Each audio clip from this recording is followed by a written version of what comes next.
नमक का दरोगा कहानी। लेखक मुंशी प्रेमचंद। नमस्कार। मैं श्रीमती ललिता दुबे, सरस्वती विद्या मंदिर, कल्याणगंज, खंडवा। आज हम कक्षा 11वीं का पाठ 1 नमक का दरोगा पढ़ेंगे, जो कि प्रेमचंद द्वारा रचित एक कहानी है। नमक का दरोगा प्रेमचंद द्वारा आदर्श उन्मुख यथार्थवाद की संज्ञा पर रची गई बहुचर्चित कहानी है। यह वास्तव में धन के ऊपर धर्म की जीत की कहानी है, जिसमें ईमानदार और कर्तव्यनिष्ठ मुंशी बंशीधर को पंडित आलोपीदीन खरीदने का सफल प्रयास करने के बाद उन्हें अपने धन के प्रभाव से नौकरी से निकाल देता है। मुंशी बंशीधर की ईमानदारी से प्रभावित होने पर और अपने इस कृत्य से आत्मग्लानि होने पर पंडित आलोपीदीन प्रायश्चित करने के लिए उन्हें ऊंचे वेतन और भत्ते के साथ अपनी संपत्ति का स्थायी मैनेजर नियुक्त कर देता है।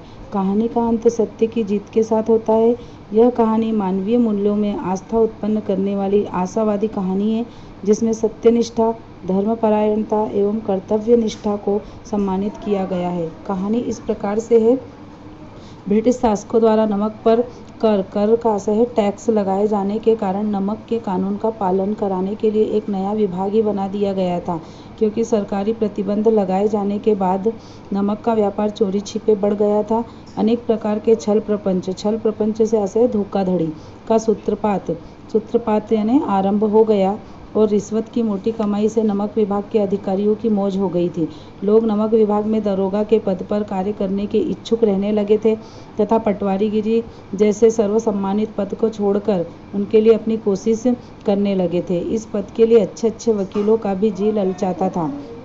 मुंशी बंशीधर अपने अनुभवी पिता से एक बहुत ही महत्वपूर्ण ज्ञान लेकर रोजगार की तलाश में निकले थे, ताकि घर की बिगड़ती हुई आर्थिक स्थिति को रास्ते पर लाया जा सके। बंशीधर के पिता ने उन्हें समझाया था और सलाह दी थी कि बेटा, घर की दुर्दशा देख ही रहे हो, ऋण के बोझ से दबे हुए हैं, लड़कियां हैं, वह घास फूस की तरह बढ़ती जा रही है। मैं कगारे पर का वृक्ष हूँ, न मालूम कब गिर पड़ूं। अब तुम ही घर के मालिक हो, नौकरी में ओहदे पर ध्यान मत देना, यह तो पीर की मजार की तरह है। कुछ ऊपरी आय हो, मासिक वेतन तो पूर्णमासी का चांद है जो घटते घटते लुप्त हो जाता है। ऊपरी आय बहुत बहता हुआ स्रोत है, जिससे सदैव प्यास बुझती है। वेतन मनुष्य देता है, इसी से उसमें वृद्धि नहीं होती है। ऊपरी आमदनी ईश्वर देता है, इसी से उसकी बरकत होती है। तुम स्वयं विद्वान हो, तुम्हें क्या समझाऊं। सौभाग्य से बंशीधर की नौकरी नमक के दरोगा के पद पर लग गई। इस समाचार से उनके स्वजन को बहुत ही खुशी हुई, परंतु उनके पड़ोसियों को इस बात से जरा सी भी खुशी नहीं हुई थी। मुंशी बंशीधर को नौकरी पर लाए लगभग 6 महीने बीत चुके थे और इतने कम समय में भी उन्होंने अपनी कार्यकुशलता एवं उत्तम आचार विचार से अफसरों को मोहित कर लिया था। नमक के दफ्तर में 1 मील दूर पर पूर्व की ओर यमुना नदी बहती थी। उसके ऊपर एक पुल बना हुआ था। जाड़े की एक रात में नमक की सुरक्षा के लिए तैनात सिपाही चौकीदार नशे में मस्त थे। तभी दरोगा जी की नींद अचानक पुल पर से गुजरती गाड़ियों की आवाज़ सुनकर खुली। बाहर आकर देखा तो गाड़ियों की एक लंबी कतार पुल पार कर रही थी। गड़बड़ी की आशंका होने पर वे तलाशी के लिए गए। तलाशी के दौरान उन्हें पता चला कि उन गाड़ियों पर नमक लदा था।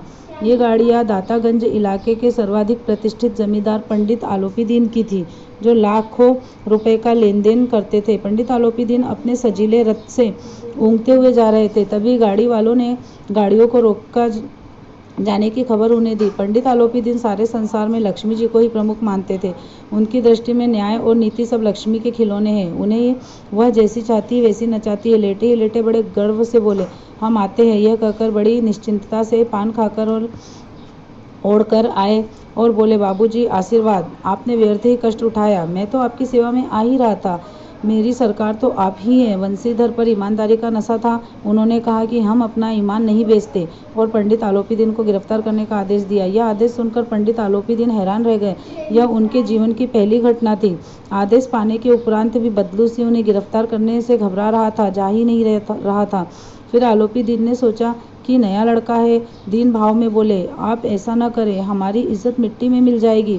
आलोपीदीन ने 40,000 तक की रिश्वत भी देनी चाहिए, परंतु बंशीधर ने उनकी एक भी न सुनी और उन्हें गिरफ्तार कर लिया। इसके बाद आलोपीदीन चारों ओर निराशा की दृष्टि से देखने लगे। सुबह तक हर जबान पर पंडित जी की गिरफ्तारी का ही किस्सा था। चारों तरफ उनकी निंदा हो रही थी। भ्रष्ट व्यक्ति भी उनकी निंदा कर रहे थे। अगले दिन अदालत में भीड़ थी। अदालत में सभी पंडित आलोपी दिन के धन के गुलाम थे। उनके पकड़े जाने पर हैरान थे। उन्हें हैरानी इसलिए नहीं थी कि आलोपी दिन ने यह कर्म क्यों किया, बल्कि इसलिए कि वे कानून के पंजे में कैसे आए।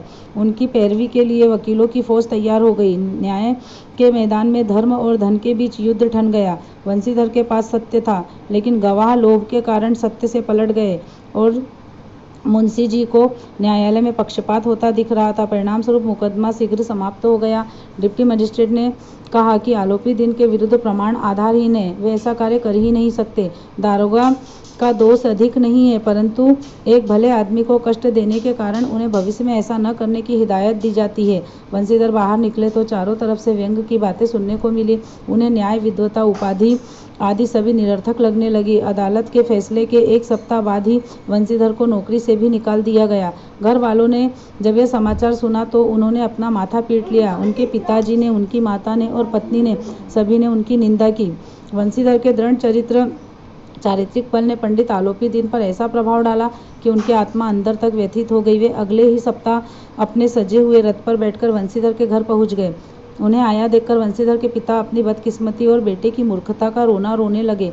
आलोपी दिन ने उन्हें चौंकाते हुए कहा कि आपका बेटा तो कुल तिलक है, ऐसे धर्मपरायण मनुष्यों पर तो सर्वस्व अर्पण किया जा सकता है।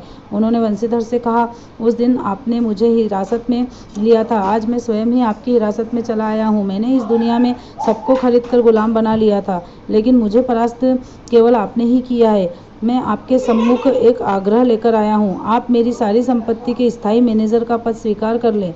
इसके लिए आपके 6,000 वार्षिक वेतन के अतिरिक्त रोजाना का खर्च, सवारी के लिए घोड़े, बंगला, नौकर चाकर, गाड़ी, सब कुछ मिलेगा। सेठ आलोपी दिन के हृदय की विशालता और गुणग्राहता देखकर वंशीधर बाबू पिघल गए। प्रस्ताव सुनकर उन्होंने हाथ जोड़कर कहा कि मुझमें न तो विद्या है, न तो बुद्धि और न ही अनुभव है। इन त्रुटियों की पूर्ति कर देता। ऐसे महान कार्य के लिए तो एक बड़े अनुभवी व्यक्ति की जरूरत है, तो आप और किसी को खोजिए। सेठ आलोपी दिन ने वंशीधर को कलम देते हुए कहा कि मुझे अनुभव की आवश्यकता नहीं है, और न ही विद्वता की, और न ही मर्मज्ञता की।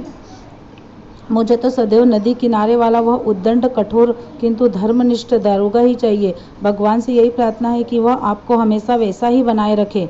यह सब सुनकर वंशीधर की आंखों में आंसू भर आए। उन्होंने कांपते हाथों एवं भक्ति भाव से नियुक्ति पत्र पर हस्ताक्षर कर दिए। आलोपी दिन ने प्रफुल्लित होकर उन्हें गले से लगा लिया। इस प्रकार से कहानी का अंत हो गया। यह कहानी हमें यह शिक्षा देती है कि हमें हमेशा सत्य का ही साथ देना चाहिए, क्योंकि जीत सत्य की ही होती है। सत्य परेशान होता है, किंतु वो पराजित कभी भी नहीं होता है।